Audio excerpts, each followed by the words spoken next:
And as we move into, what, the 1690 turn, the next turn's the last in the period, so people gotta kind of make sure they get their victory conditions. Noted one thing, the Chinese had an issue, they were able to destroy the colony there. That was one factor. Event-wise, the French got a new ruler, who's none too good. A reduction in values, at least on the administrative side, which is the most important in the game, but at this moment, a military leader might be best. The French also got reorganization of the army, which will give them a slight tech advantage. If they were bumping over a period, they would get an advantage there. The Russians got a tech advantage, which they could have used to go over into the war of maneuver, which would be very helpful against the Chinese. They're going to be able to pop over it anyway, though, it looks like. But they didn't have the cash on hand to handle that. They only had $5, they needed 10. So, well, they took a naval advantage instead, which wouldn't cost them anything if they bumped over. Alright, other events here. Dutch got an exceptional year. There was an economic boom which raised some of the prices of commodities. That's good news, especially for, say, the Dutch or the English who are trying to rebuild themselves. But really for everyone, it's going to boost the prices of what they get. Not so much the Spanish, because they got to pay more for slaves to produce stuff, and they also have some revolts. There were more slave revolts over here, and we see that's extended. That was an event. There's no way of those spreading between the islands. There was also a little revolt over here on the Turks that are hit from one of the political events. And there was another political event that didn't matter. I don't remember what I got.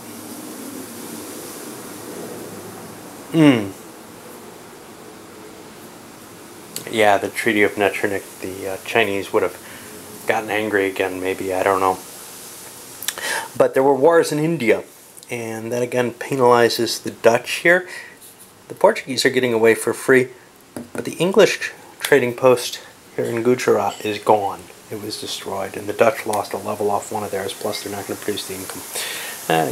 Some painful effects there, you know. While things are going badly in Europe, things are also going badly elsewhere. They couldn't have done anything about this. This is just a random event. They could be destroying stuff, and there's really no reaction to it. They can't even go to war with the Mughals. The Mughals are due to disappear sometime soon, and that'll help the European powers gain control there. You can see this is just hellish. That's good, you know. This is not going to be a good turn. The Dutch owe a pile of money to the French. Now, see if the Spanish can dig their way out of this hole somehow. I don't think they can, and I think they're going to be stuck surrendering probably to both Turkey and France. Question is just how bad it's going to be. For the French, it's pretty much locked in. All right, well, onward to the diplomacy. We've got that heir to the Holy Roman Empire election, which I don't think is going to be of too much importance at this point. Nobody can really make a play for it. Ready to go to the rounds, and now France has been freed up of having to fight the English, so they can swing their forces. And there's actually some here, but I put them in there just to make life easier, but I gotta try to remember that when I pass through.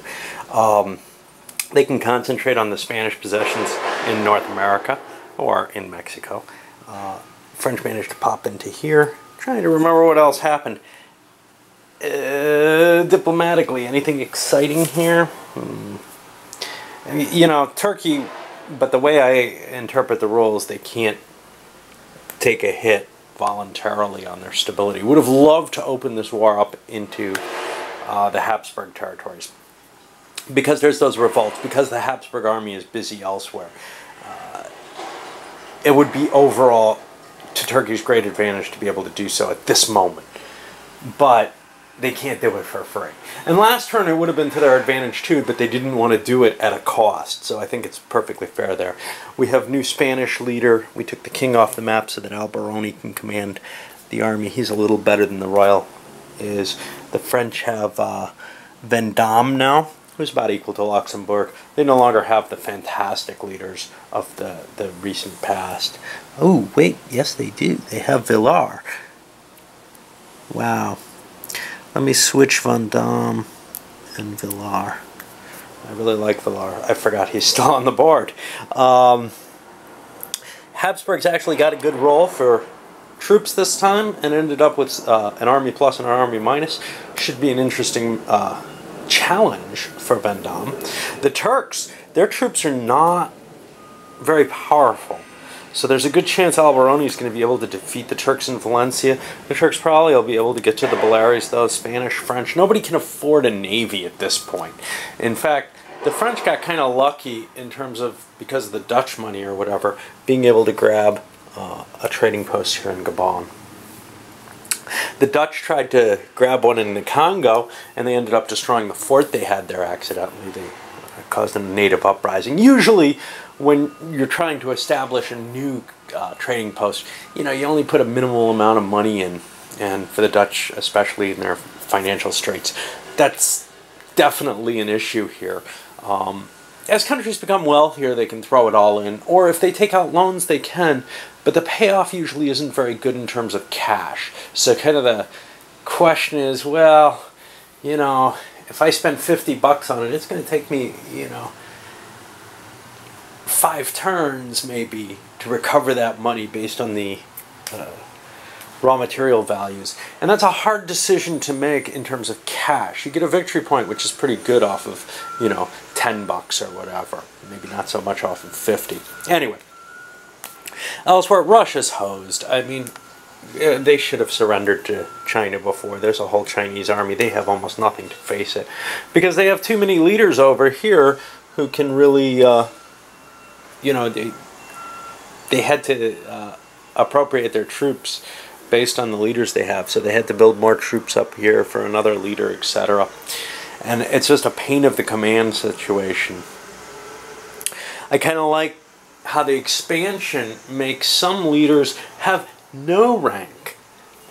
For example, these guys, the Iberville, La Vendée, they have no rank whatsoever, which means they don't interfere with it. They can't command something larger, which would be the same problem here, but at least they don't prevent, they don't take away a command from Europe because they're stuck in America. There may be no French in America, and I have to juggle and play around to make that a legal thing with some of the original leaders. But it seems like they didn't follow that exclusively from my remembrance of the leaders in the expansion. Some of them do have a rank, and sometimes it's enough to really disrupt things. I don't know. Where else are we? Ah, yes. The Dutch grabbed the Atlantic Trade Center. I don't think they can hold it. I think they lost it this turn so far, and nobody's going to be preying on English shipping this turn. But that gave them an extra $100 to help pay France this turn. Well, an extra 50 because their stability is so low. But whatever, they really needed it, and it hurt England a decent amount. It shows that the two countries are still very close in terms of that. On to the rounds, I guess. We'll see what happens. Seeing less resources being sent out because of the effects of the war. Those are going to be growing. But for example, France, if they win this war, would get the option to get the Asiento. They can't do the Asiento. They need to provide, I think it's 5 slaves to Spain in order to get the victory points for it. At one point they could have done that. They had all these slaves here they weren't doing anything with. But now they've lost them all. And, you know, so that's an option that's not going to be available to them. But a lot of the things they do want, for example, Italy. And we'll see how this all pans out. Right now, I would say the French have the edge, right? They won the last turn. Yeah, Spain's in a lot of trouble here. Turkey's up as well. But it's still possible for the Spanish and the Spanish allies to defeat them. I don't think it's possible for Spain to defeat both sides, though. And that's kind of a decision they have to make. Are they going to push? Well, they can knock the Turks out on their way up to France, and they can use their allies to try to defeat the French. If they can get the French down, you know, and maybe get a lucky stability increase roll, they've got a shot at winning this thing, because the French have to surrender if they're at -3, as well as the Spanish having to do the same. Anyway, we'll see where it goes. And our first round is done with, well, the major actions happening down here in Spain and in Italy. In Spain, the Turkish army was pretty much destroyed, although they won the battle and defeated Alberoni. They get the victory points for winning the battle, but they don't have an army anymore. They have just a couple strength points. They've reestablished the siege of Bellares. They don't believe that they can, you know, branch out and take more of Spain. Not that they can keep any of it anyway. What they're hoping to get out of this is Sicily, or at best Sicily and Sardinia. They don't want to, you know, there's nothing more for them to gain. The only question is, can they keep looking like they're winning? And of course, if they leave Catalonia, that's points they give to the Spanish if the Spanish don't move forward. I forgot to put these in the wrong place. We've got a French siege going on here on Roussillon. Villars is moving into place to go into Milan. The Habsburg army moved forward and destroyed the army under Stuart back there in Italy. That's really about it. Oh yeah, the Russians. I forgot to do the Chinese yet. The Russians are here. We don't know what happened yet. And there's a French army here under whoever it is. The Iberville, marching into Spanish territory there. Okay, pushing into 3, and they're going kind of quick now. The Chinese brushed aside the Russian army and they're sieging that location. As soon as that breaks, it's pretty much over. The Russians shouldn't have even put up a fight here, I don't think. Over here, the Spanish couldn't make it here without an attrition roll. They positioned themselves bypassing Catalonia. Turks ended up evacuating their forces into the Bellares to help with the siege. Vendôme continued his siege and succeeded. Villars destroyed a small Tuscan force that was put in Milan to slow them down. It didn't really do much, and now they're working on their siege. Got the English cleaning things up up here. What else? We got a siege down here in Romana continuing, and I think that's about it. Onward. Oh yeah, over here. The French got beaten back from Monterey. They don't really have a great answer here. Veracruz has a fortification. It's just they're not getting a lot of strength in what they're trying to do. And we push into the next round. Not a lot of help here for anyone. Throw this Russian over here. Not much happened down here. These sieges taking some time, but the French destroyed the Spanish army. It attacked them in Roussillon, and now they've moved down. Basically, the question was, well, do you move Vendôme over and position yourself for a siege of Alsace, which is a little easier, or do you use them for this and hope you can get lucky here? The Turks not doing very well in their siege. The English still working on cleaning up their Irish problem. China's still working on its little issues. Not much else. And after the French established themselves at Veracruz, we get the end of the turn here, the end of the rounds. Failure here at Girona, but that doesn't break, so that's not going to be points against the French. Veracruz is, which is why I kind of didn't want to.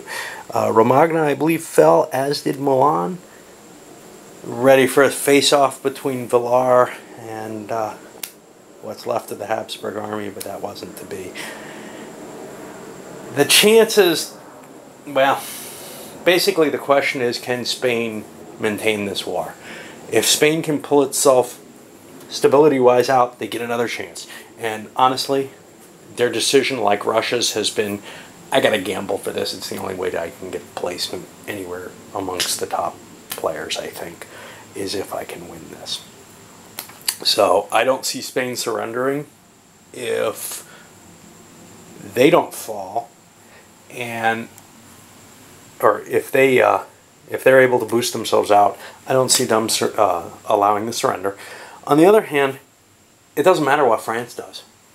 It doesn't matter whether France gets out or not, because, quite simply, no matter where Spain ends up, they're going to be at most 3 steps above. Right now, Spain's got some -8. It's going to be a peace, so France isn't going to even waste money on trying to up their stability. They don't need it. but Spain must.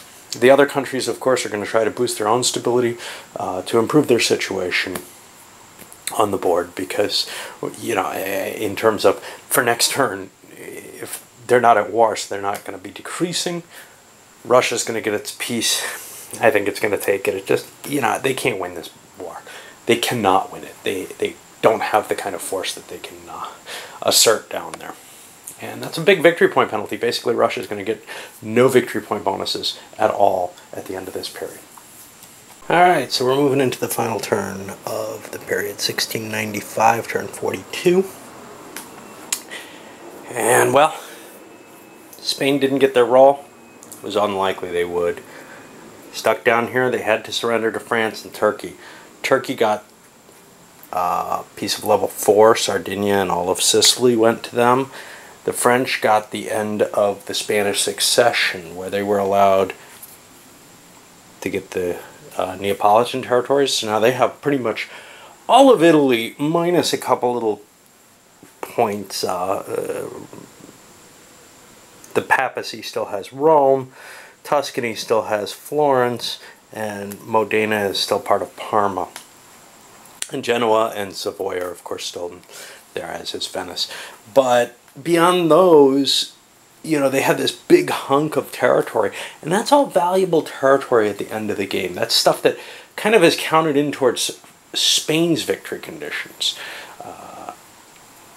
as is Sicily and Sardinia, which are going to, you know, at the very least, it takes a lot away from Spain. I know that some of this Italian territory, Naples and Milan, is very valuable to France. I'm not looking these up particularly. They were unable to get any colonial possessions. They would have been, if they had captured some, able to claim up to 2 colonies, but they weren't able to get any traction there off the Spanish. And let's take a look at the victory points, because this is kind of key here. The English, for example, I think lost a small amount, but, or no, they gained about 10, but the Spanish lost 50 points. They're down to 75. The French gained not quite that many, close to 30. They're up to 817. Turkey actually made a lot of ground.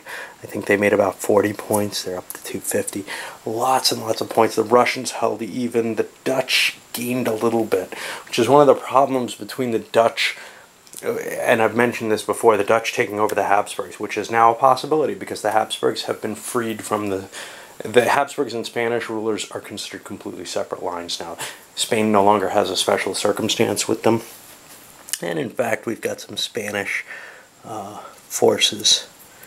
Spain lost a war, so they're going to lose the people who were involved in it, which is everyone except Hesse. That means they're not in good shape going into this victory point phase. They thought they would be, but they've lost some ground as well. Things look pretty hopeless for Spain in terms of placing well in this game. They may be in dead last, behind even things like Russia that usually hold that position, or Turkey, which is often very weak towards the end.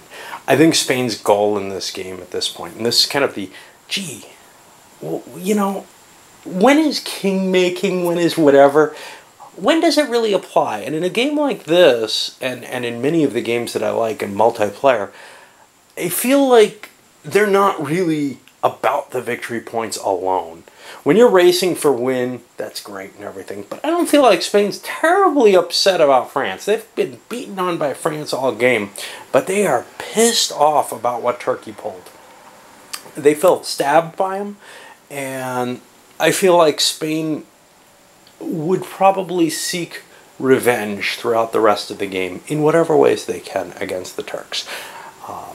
So, you know, when you're playing a game, and I've done this like Here I Stand, Virgin Queen, where it feels like it's all really about the points, and people, you know, cut deals, maybe break them, this, that, and the other, but when it comes down to it, uh-oh, he's about to win.